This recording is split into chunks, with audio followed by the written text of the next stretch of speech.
What's going on, Jerome's? So 53-man rooster cutdowns are upon us, and teams will be forming up practice squads. And so there will be new implementation of the 2024 injured reserve rules, which we'll get into, as well as the physically unable to perform list, which is pertinent to Vikings tight end TJ Hockenson. So, of course, football is fun, but you know what's more fun?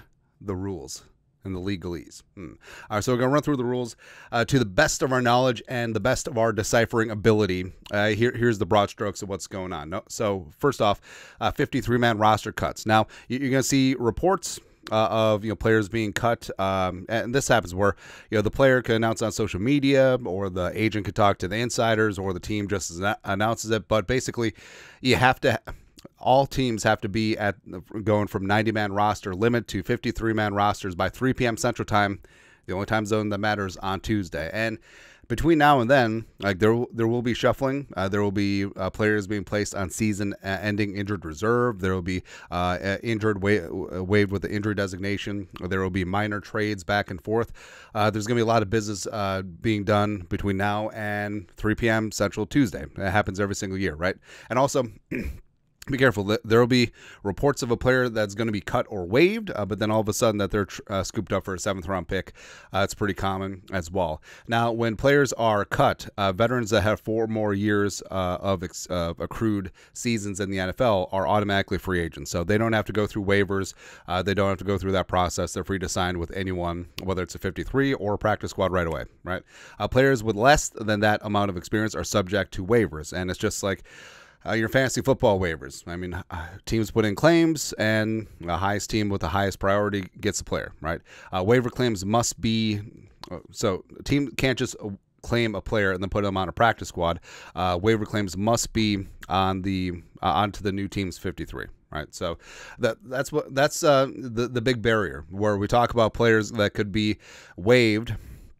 And the team trying to get them onto the practice squad, but another team can swoop in and they have to put them on the 53. That's how the process does work. And then, speaking of the practice squad, so a lot of young players are going to be waived with hopes of getting them onto the practice squad and having them stay in the sphere, but you have to get them through waivers first. So 16 players plus 1 international. For the Vikings, that would be tight end Sammis Reyes. So the Vikings will be eligible for 17 players on the practice squad. They can start assembling them at 11 a.m. Central Time on Wednesday. That's when the 53-man roster waivers will process. It's a little bit shorter time than usual during the regular season. 10 players must have 2 or fewer accrued seasons. So it does skew younger, but since the Rona year, they've implemented more veterans can be on the practice squad, and it's a little bit better way to keep players with some experience in the loop. 6 of those players can have unlimited experience. Maximum of 3 game day elevations for a player on the practice squad, and then they can revert back to the practice squad after the game day elevation without being subject to waivers. Any more than that, and the team would have to add the player to their 53-man roster. They also, as key, can protect a maximum of 4 players per week. So throughout the season, teams can look at other teams' practice squads and, hey, we're going to take this player. But it's just like waiver claims at 53-man cuts, where they have to elevate the player to their 53-man roster. It can't just be from practice squad to practice squad. And also, players can refuse. Like, if the player likes where they are, or they think that there's a good opportunity with the team they're at, they can straight up refuse to be claimed by another team to their 53. Which is kind of awesome, man. So that's the whole thing. Is like getting a player through waivers if they're a young player, and then protecting them on the practice squad. You could have a full season of protection down there, but initially you have to get them through the first wave of waivers first. Then goes into injured reserve. So new rule for 2024: teams can designate 2 players at 53-man cuts to return during the season. So the way that it used to be is you would see some player that was injured, right?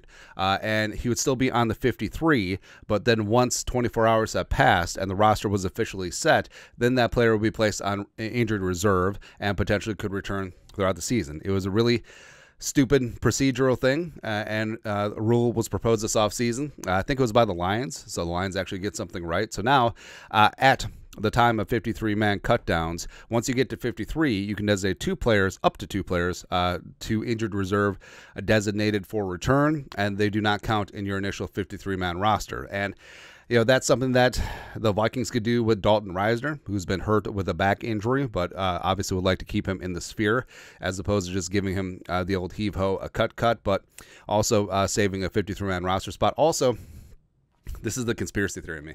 So Kevin O'Connell talked during the broadcast of Jaren Hall had a minor contusion on his leg. All of a sudden, Jaren Hall needs to go on short-term injured reserve just so he doesn't have to pass through waivers trying to get him onto the practice squad, but he doesn't count towards the 53. So we save that roster spot, and then we just bring him back, bringing on back that love and feeling throughout later on in the season back to the 53.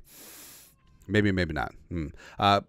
Teams can bring back up to 8 players from injured reserve. Players on IR must miss a minimum of 4 weeks. Then 2 additional players can return for the playoffs, so up to 10 total for the full season.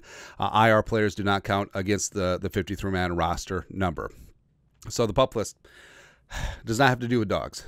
But PUP list is only applicable to TJ Hockenson. So you can't just put players on the PUP list now. Once the player has practiced at any point throughout training camp and preseason, their eligibility is done. So that's why starting a training camp, players being put on the PUP list is important because they come off the list at any time. But if you want to get them to the regular season PUP list, they have to be on it to begin training camp. So players on the active PUP list to start training camp remain on the list are eligible for regular season reserve PUP list. So it's basically just a paperwork thing. But if you're on the PUP list to start training camp, you can start the PUP list for the regular season. The player does not count against the 53-man roster, must miss a minimum of 4 games before returning. So it's a similar mechanics to injured reserve, but it does not count towards the 2 or the 8. Coming back from IR because it is a separate thing. Now, there has been some confusion because some of the beat writers have talked about Hockenson, who was on the PUP list, returning as an IR, but from everything I've read, they're still separate. I don't believe that number has been combined. So the Vikings would be able to bring back Hockenson and not have him count against the 8 or the 10 returning from IR. So that's it. That's a look at the new PUP list rules, injured reserve rules, practice squad rules, as well as 53-man rooster cutdown rules that we're going to be living with here for the next couple of days. But your thoughts are thoughts. Comment section below. You guys know what to do. Skull production value.